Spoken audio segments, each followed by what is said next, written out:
All right. Shalom, shalom. First and foremost, I want to give all praises to Yahweh, Bahashem, Yahweh Shai, Bahashem Rakakadash.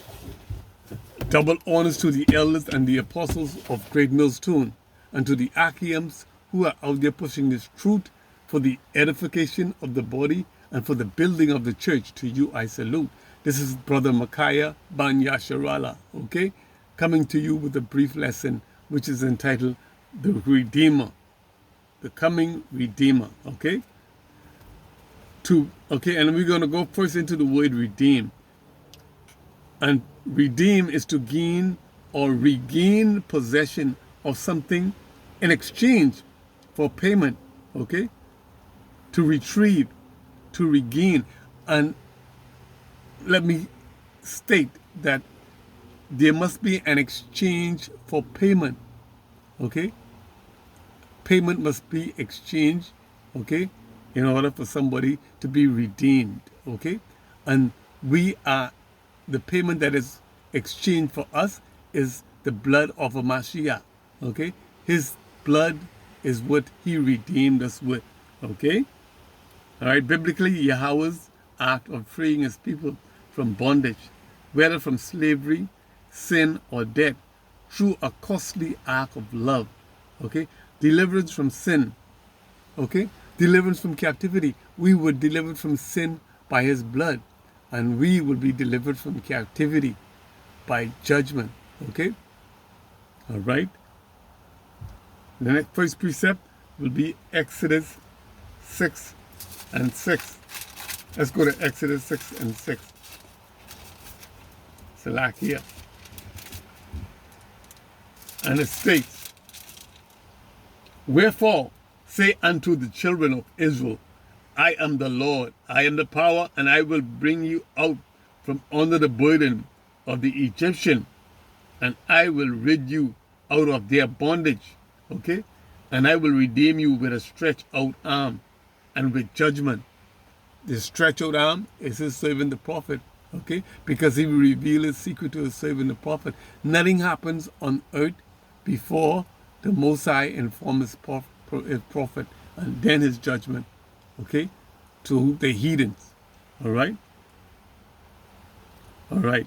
So Yahweh Shai, our coming Messiah, will bring forth redemption to his people, his kinfolk, okay, with his stretched out arm, with his prophets, okay? All right. We're going to go into the next, into Luke chapter 21, verse 27, okay? Because redemption, is the action of being redeemed, of regaining, okay, possession of something in exchange for payment. We say that, okay? This is the act of being redeemed. Redemption is the act of being redeemed, and that is with payment, okay? Luke 21 and 27, and then shall they see the Son of Man coming in a cloud with power and great glory, okay? This is not a cloud, okay, of water vapor that, okay, condense, all right, and bring forth droplets of water, bring forth okay, clouds, okay? We're talking about his chariots, okay? Because he said he will make the clouds his chariot, all right? And that's what they call the chariots back in those days. They resemble clouds, okay? Redemption is the act of being redeemed, all right, Salakia? Let me go into verse 28. Verse 28, and when these things begin to come to pass, then look up and lift up your head, for your redemption draweth nigh. Your redemption, the act of being redeemed, the action of being redeemed is redemption, okay?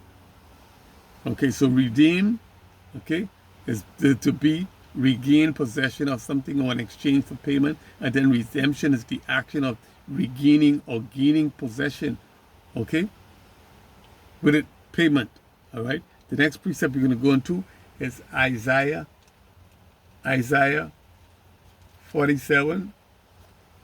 Salakia, Isaiah 47 and 4. Isaiah 47 and 4, okay? As for our Redeemer, the power of hosts is his name. As for our Redeemer, the Lord of hosts is his name, the Holy One of Israel. Okay? He said the Holy One of Israel. So his ties, okay, his bloodline is with Israel, is of Israel. He's the Holy One of Israel. He is of the seed of Jacob, the son of David. Likewise, is qualified. Okay? He's a qualified Redeemer. He is our qualified Redeemer because he is of the kinfolks of Israel, and he redeemed us with what? His blood. Okay? Our qualified Redeemer. All right? Being of the kinfolks, being of the seed of Jacob, of David. All right? The next precept is Isaiah 44 and 6. Let's go to Isaiah chapter 44 and verse 6. Thus saith the power, the King of Israel, and his Redeemer, the Lord of hosts. I am the first, and I am the last, and beside me there is no power, there is no God. Okay? So he said he's the first, and he's the last. Okay? There's beside him, there is no power. One can only be a king of a people that he's a part of. You cannot be a king of a nation, okay, that you have no heritage with, that you're not a part of, that you're not of that bloodline or okay, you're not of the seed of Esau. So how can you be made king of that? That's not going to happen. You're not going to see that. Okay? All right? Or you're not going to see anyone being a king over Israel and they're not a seed of Israel. All right? Let's go, all right, to the precept, which is Isaiah 43 and 1. Isaiah 43 and 1.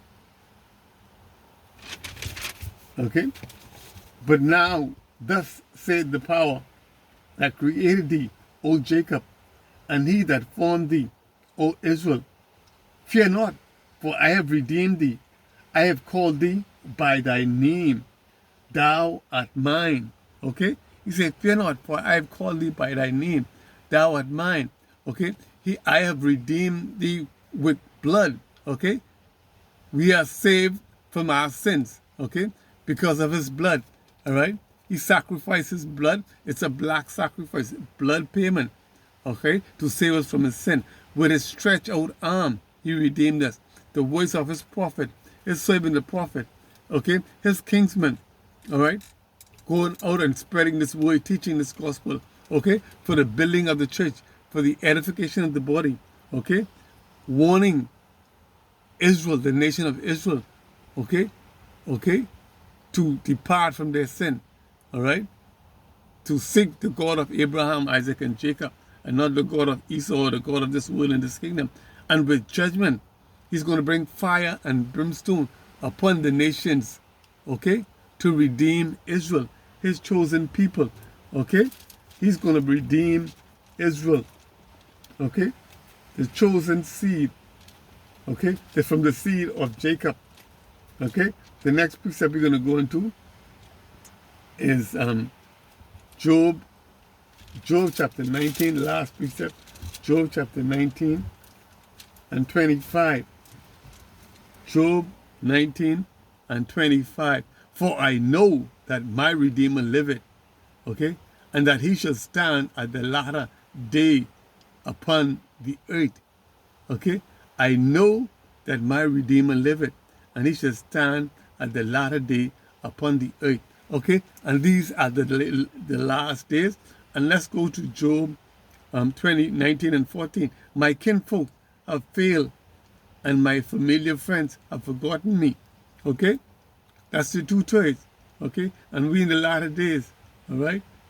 So our Redeemer is alive. He said, I know that my Redeemer lives. Okay? He is not, okay, like those gods of wood and stone, okay, that never had life, okay? That was probably alive as a tree, but then they are been cut down and cut into pieces and carved and whatnot, and framed into, okay, idols, they're not alive. Or even the God of Esau, Cesar Borgia, okay, he has been dead since March 11, 1507, okay? That's the death of Caesar Borgia, okay? He's been dead since that time, okay? So the God of Esau is dead, all right? But the God of Jacob, he said, I know that my Redeemer liveth, okay? And that he shall stand at the latter days upon the earth, okay? So he will be standing very soon, okay? Like the monkey said when they cut off his tail, it ain't long now. It ain't long now. So very soon, because we are the latter days and at the end, and this is okay, is Esau world coming to an end, and Jacob is the beginning of it that follow, okay? And where our Redeemer will stand at the last days. Okay, I hope this lesson was edifying and it served its purpose. Shalom.